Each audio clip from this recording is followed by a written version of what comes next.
Mahigit 12,000 insidente ng sunog sa buong bansa ang naitala ng Bureau of Fire Protection noong nakaraang taon. Pinakamarami ito simula noong taong 2000. Kaya naman lalo pang pinaigting ng mga otoridad ang kampanya para maiwasan ang sunog. Makibalita tayo kay Sheila Vergara Rubio ng GMA Davao. Wala nang naisalbang gamit ang pamilyang ito matapos masunog ang kanilang bahay sa Davao City. Damay rin sa sunog ang kanilang kapitbahay. Ayon sa mga bumbero, posibleng problema sa linya ng kuryente ang sanhi ng sunog. Nasa 600,000 piso ang napinsala. Sumiklab din ang sunog sa isa namang damuhan sa isang subdivision sa lungsod. Agad namang naapula ang sunog at hindi na kumalat pa. Taon-taon zero fire incident ang target ng Bureau of Fire Protection lalo na tuwing tag-init. Kaya ngayong pagsisimula ng Marso na Fire Prevention Month, kabi-kabilang aktibidad ang idinao sa bansa bilang bahagi ng kampanya para iwas sunog.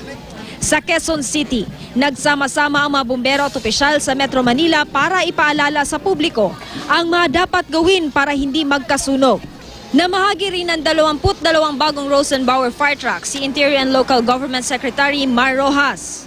At mga special na fire trucks ito dahil napakalakas ng bomba nito. No? So especially for cities ay nararating ito hanggang 8th to 10th floor. Mahigit 100 fire trucks at emergency vehicles naman ang nag-ikot sa Kamaynilaan bilang pakikiisa sa Fire Prevention Month. Nagsagawa rin ng motorcade sa Santiago City, Isabela. Sinundan ito ng fire and earthquake drill sa isang universidad. Naglibot din ang mga otoridad sa Ormoc City, Leyte para ipalaganap ang impormasyon tungkol sa pag-iwas sa sunog. Sa nakalipas na 7 taon, sa mga buwan ng Marso at Abril na itala ang pinakamaraming insidente ng sunog. Noong nakaraang taon na itala ang pinakamaraming insidente ng sunog sa buong bansa. Problema sa linya ng kuryente, ilaw, napabayang kalan o stove, kandila o gasera at upos na sigarilyo ang ilan sa mga pangunahing sanhi ng sunog.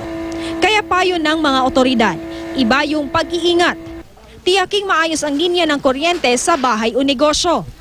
Huwag kalimutan patayin ang mga appliances at kalan kung hindi ginagamit. At ilayo sa mga bata ang mga bagay na pwedeng pagmulan ng sunog tulad ng posporo at kandila. Sheila Vergara Rubio, Nagbabalita, Pilipinas.